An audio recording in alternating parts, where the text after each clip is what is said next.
Hello students, welcome to then class 98। हम लोग पढ़े हैं स्कूल प्राथमिक गणित भाग 1 वर्णों के लिए प्रश्नावली 10 क्षेत्रफल चैप्टर को सॉल्व कर रहे हैं। इसमें हम आज 28 नंबर क्वेश्चन सॉल्व करेंगे। ठीक है, 28 नंबर क्वेश्चन है कि यदि समांतर चतुर्भुज ए बी सी डी और आयत ए बी ई एफ जो है एक ही आधार ए बी पर स्थित है और उनके क्षेत्रफल बराबर हैं, तो सिद्ध कीजिए कि समांतर चतुर्भुज का परिमाप आयत के परिमाप से बड़ा है। तो यहाँ पर दिया हुआ है कि समांतर चतुर्भुज ए बी सी डी और आयत ए बी ई एफ जो एक ही आधार ए बी पर स्थित है और उनके क्षेत्रफल बराबर हैं।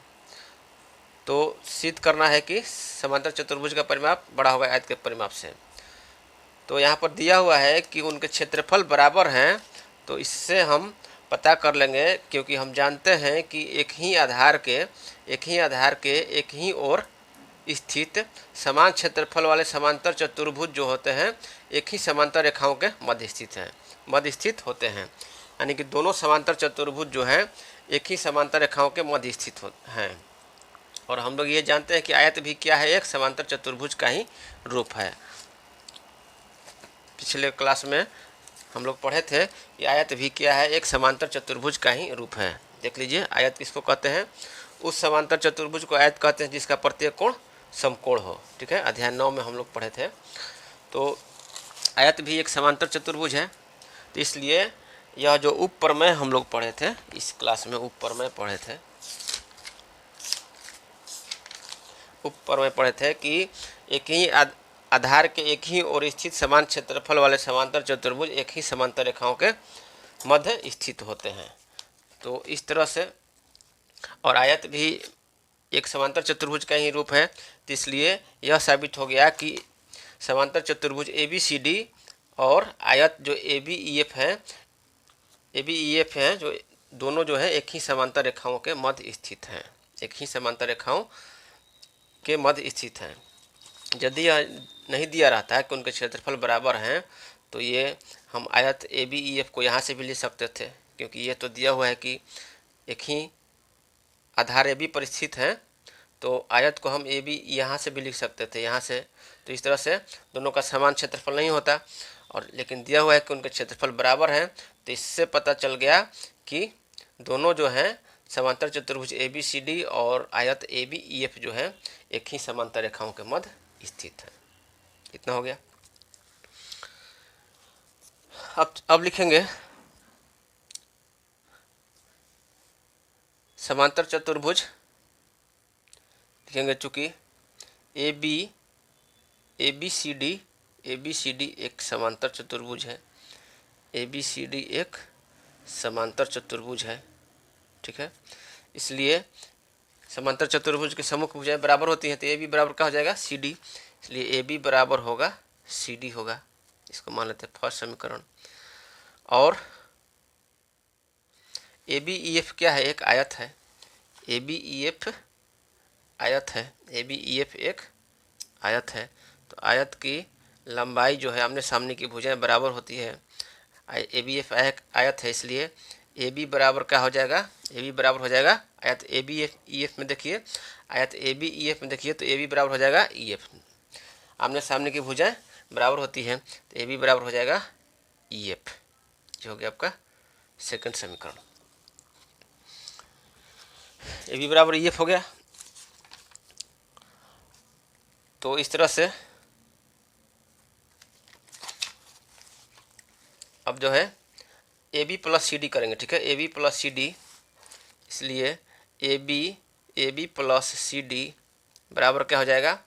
A B plus C D बराबर है, क्योंकि फर्स्ट समीकरण फर्स्ट और सेकंड से ए बी बराबर है सी डी और ए बी बराबर है ई एफ। तो A B plus C D बराबर हो जाएगा A B plus E F हो जाएगा, क्योंकि सी डी ई एफ के बराबर है। सी डी जो है ई एफ के बराबर हो जाएगा समीकरण फर्स्ट और सेकंड से। सी डी जो है ई एफ के बराबर हो जाएगा, क्योंकि ये दोनों जो है ए बी के बराबर हैं। तो सी डी बराबर हो जाएगा ई एफ। तो लिख सकते हैं A B plus C D बराबर हो जाएगा A B plus E F. इसको मान लेते हैं थर्ड समीकरण। यहाँ पर लिख देंगे समीकरण फर्स्ट और सेकंड से। ठीक है, सी डी बराबर है ई एफ के हो जाएगा, तो A B plus C D बराबर हो गया A B plus E F. इतना हो गया। अब लिखेंगे समकोण त्रिभुज, अब देख लीजिए समकोण त्रिभुज बी ई सी में, समकोण त्रिभुज लिखेंगे। अब समकोण त्रिभुज कौन सा है, बी सी ई में, समकोण त्रिभुज बी सी ई में, बी सी ई में ये 90 डिग्री है। तो कर्ण जो होता है, कर्ण जो होता है तो अन्य दो भुजाओं से बड़ा होता है, तो इसलिए हो जाएगा बी सी ग्रेटर देन क्या हो जाएगा, बी ई। समकोण त्रिभुज बी सी में कर्ण जो हो जाएगा, कर्ण बी सी है, कर्ण क्या है बी सी, बी सी जो है ग्रेटर देन हो जाएगा बी ई के, बी सी ग्रेटर देन हो जाएगा बी ई के। इसको मान लेते हैं चौथा समीकरण, बी सी हो गया ग्रेटर देन बी की। इसी तरह से समकोण त्रिभुज ए डी एफ में, समकोण त्रिभुज ए डी एफ में यहाँ पर लिख देंगे इसी प्रकार, इसी प्रकार समकोण त्रिभुज, समकोण त्रिभुज ए डी एफ में, ए डी एफ में, ए डी एफ में देख लीजिए समकोण त्रिभुज ए डी एफ में 90 डिग्री है, तो ए डी जो कर्ण ए डी जो होगा बड़ा होगा ए एफ से, कर्ण जो होगा A D, Karna A D बड़ा होगा भुजा ए एफ से। इसको मान लेते हैं 5 समीकरण। अब लिखेंगे समीकरण 4 + 5 को जोड़ेंगे, समीकरण 4 + 5 करने पर, समीकरण 4 + 5 करने पर क्या हो जाएगा, B C plus A D, B C plus A D जो है ग्रेटर देन होगा B E plus A F से बड़ा होगा। इसको मान लेते हैं समीकरण 6 समीकरण।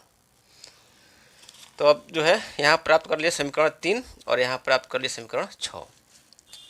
समीकरण 3 + 6 करने पर समीकरण 3 को और 6 को जोड़ देंगे, समीकरण 3 + 6 करने पर दोनों समीकरण को जोड़ेंगे। तो समीकरण 3 में देखिए क्या है, A B plus C D है, इधर एल एच एस में A B plus C D plus 6 में है B C plus A D greater than हो जाएगा, ये आपका हो जाएगा आर एच एस में A B plus E F, A B plus E F plus 6 में क्या है B E plus A F. ठीक है, तो इतना हम लोग प्राप्त कर लिए। अब देखेंगे कि A B plus C D plus B C plus A D क्या है। तो समांतर चतुर्भुज ए बी सी डी का जो परिमाप है, परिमाप मतलब होता है चारों तरफ का घेरा की लंबाई। ठीक है, तो चारों तरफ के घेरा की लंबाई समांतर चतुर्भुज ए बी सी डी में देखिए, तो समांतर चतुर्भुज ए बी सी डी का परिमाप है A B plus B C plus C D plus A D. तो वही है इसमें यहाँ पर A B plus B C plus C D plus A D. तो इसको लिख सकते हैं क्या, इसको लिख सकते हैं समांतर चतुर्भुज ए बी सी डी का परिमाप, समांतर चतुर्भुज ए बी सी डी का परिमाप, ए बी सी डी का परिमाप ये ग्रेटर है। अब ये देखिए ये किसका परिमाप है, A B plus E F plus B E plus A F है। यहाँ पर देख लीजिए A B plus B E plus E F plus A F है। तो A B plus B E plus E F plus A F जो है ये आयत का परिमाप है, A B plus E F, A B plus E F plus B E plus A F. तो यहाँ पर ये क्या है, ये आयत का परिमाप हो जाएगा। तो यहाँ पर लिख देंगे आयत, आयत क्या है A B E F, A B E F, A B E F का परिमाप। तो यही हमको सिद्ध करना था, समांतर चतुर्भुज ए बी सी डी का परिमाप जो है आयत ए बी एफ के परिमाप से बड़ा होगा। तो यही सिद्ध करना था, लिख देंगे अतः सिद्ध हुआ, अतः सिद्ध हुआ। ठीक है, तो इस क्लास में हम 28 नंबर क्वेश्चन को सॉल्व कर लिए। अब अगले क्लास में जो है 29 को सॉल्व करके इस चैप्टर को समाप्त करेंगे। तब तक के लिए धन्यवाद।